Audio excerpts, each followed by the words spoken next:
Hi, I'm Mark Hummel. Welcome to the Harmonica Party. We'd like to invite you to be a guest at the party. You can do that by supporting us right here at Patreon. See you then.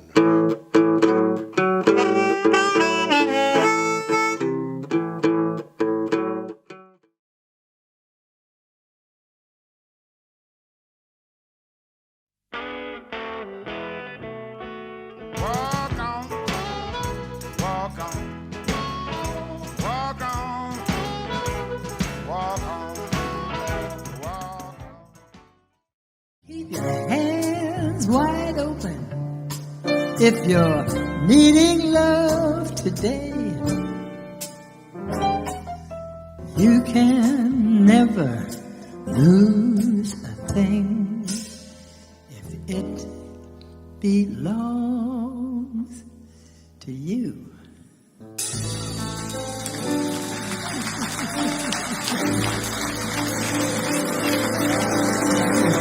You told me the story long ago, and I love this story, is being in Chicago and needing a trio, putting together a trio, and somehow you heard that Memphis Slim was available, and that Memphis Slim, I think, grabbed Willie Dixon.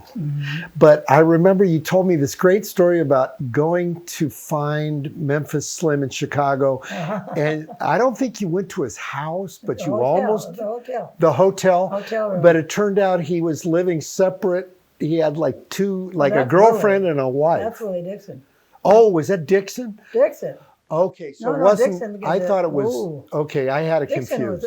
was, basically, he was the same as an African king chief, you know. Had, Right. no, it's Yeah, not, yeah, not yeah. even funny. It Yeah. really was. Yeah, His whole mentality, right, his way of carrying himself, his size, and all of the rest. yeah.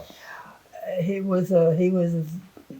saw himself that way. Well, he knew he was an important kind of conduit, I think, in Chicago. He was Yeah. not only. Yeah, He really understood it. But as a person, if he had nothing to do with music, he'd still be right. He like would have that. still been like that. prince, Yeah. African prince or king or whatever you call it. All right, so we were talking about Memphis Slim and Willie Dixon working with you, and you said you had them for about a year during I that did. time. They were available, and I brought And them. so with they me. would go nationally wherever you happen to be. They were there. Yeah. Yeah, they were, and I prize that. I mean, see, I think Memphis. Well, you know, when I was at the gate, I also brought in little brother Montgomery. Oh, did you? Yes, Wow. I divided the week because Wow. Slim plays nothing but 12-bar blues. Right. I was wanting to do all these 8 bars and things yeah. with introductions Right. and compose songs like, Right. you know, and Little Brother was a real Little Brother textbook had- of all of it. all of that. Yeah. He played with all those He women. could play trad jazz, he could play blues, right. he could play But he had actually played with, Oh yeah. you know, all those women that made right. those blues. Oh, right, cuz Yes, you're he right did. because he played with Victoria Spivey. Victoria Spivey, yeah. Right. I think he Yeah. did some recordings with her. Probably, but he also Yeah. he worked with Bessie, he worked with Ma, all those ones. Yes, I he had did. no idea. He started playing when he was 11. And That's amazing. Yeah. Somebody asked him about, did you know all those women? And he says, oh, yeah, I slept with all Oh of them. yeah, I've heard that. That's great. It's in an interview on YouTube. I saw it. Yeah. That's great. It's really great. So I was going to say, not right around that same time, I think you had a feature in Ebony Magazine. I did when I was working at the gate. Get the word that Ebony, wants to see me, and I go That's up to, so amazing. and they Were you the first white person I in was the the magazine? first white woman, Yeah. I guess. I don't know Yeah. if me first white altogether, but I was the first one to have a feature story. They did like Right. a 7 or 8 page feature. Right, they sure Lots did. of good pictures. Great pictures. And really good writing and everything was Right. good. I remember it had pictures of you sitting in with Muddy Waters Band Right. at Smitty's Corner. And that's right. And you and Mama Yancey and you and little brother Montgomery and yeah. yeah, Muddy fabulous Muddy would pictures. let me just take over the band when I come That's in late so at night. amazing, Why? yeah. Because he wanted to be drinking on the Yeah, corner. exactly. Yeah.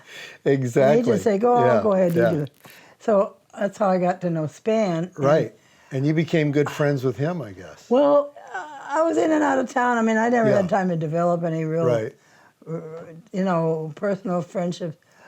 But the thing about Span, one time I was playing all by myself in this, what we call the Peace Church in New York, Right. in the Village. It was a nice big auditorium. A lot of people did solo concerts there.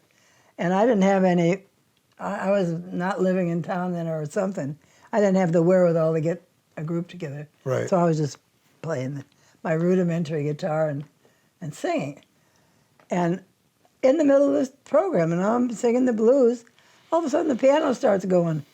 And I look around and it's Span. That is so He was amazing. in town and he just That is so he just amazing. slipped in and started playing. That's beautiful. It really, Oh, that must have thrilled really you, touched yeah. me because Yeah. I mean I thought he was one of the best. He really was. Yeah. One of the Absolutely. best, yeah. And very, I mean, a nice man. What a nice thing to do.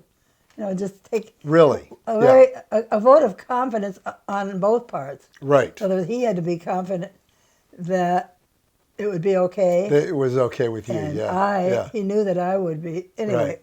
That's so- cool.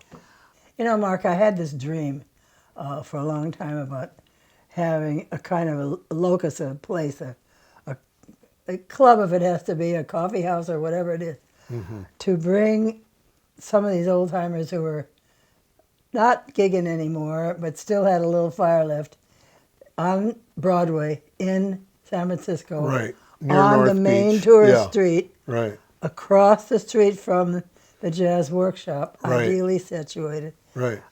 Everything was perfect. The size of the place, the availability of the rent, and all of it was perfect. And we opened, no admission, no barker, no nothing. You come in here, you like the music, I know you'll buy another drink, probably 3 or 4. I'm not going to say anything about what you have to do. If you don't like the music, there's the door. And that's the way I wanted it.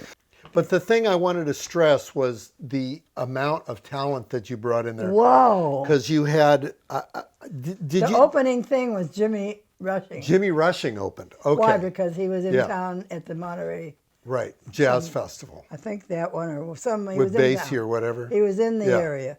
Right. So you had Jimmy Rushing, you had Mama Yancey. I know you did a big Mama wing Yancey ding was with a her. high point for Yes. about 3 weeks or so, or Right. 3 or 4 weeks.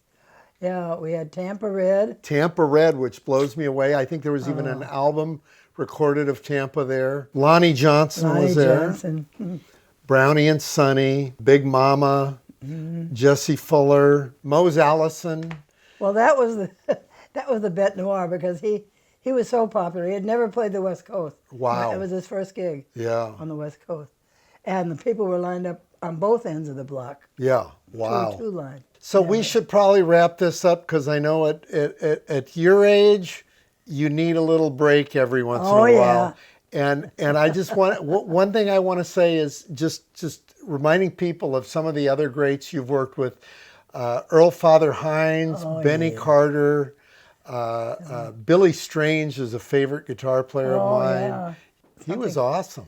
Yeah. Very unknown, but really an awesome, I know, but he does awesome play on- guitar player. I didn't know about him. He's brought in by the Studio or whatever. Curly Walter, the producer of it. Right. So you recorded for Capitol, One time for every label. one time for every label. Yeah, because no, really, it's Dot true. Records. They get right away. They get the difficulties of dealing with me, and not me personally. Not me personally. yeah. I'm not hard to deal with. Yeah. My trajectory. There's a book called Star Making Machinery, and it's Yeah. about the Commander Cody Band and how the record companies had such a hard time with a band that was kind of uncategorizable. Oh, right. That's a big problem. And I was going to say, somebody like you who does folk, who does blues, who does jazz, who's political, and just all those things together. What bin do you put her in? You know, right. and the quote that Albert Grossman, famous manager of Bob Dylan and Peter, Paul, and Mary, says, call me when your priorities are straight. When you're not ready to just devote your life and throw away your family for him. Right. So, you get these kind of things in life that are just so crazy.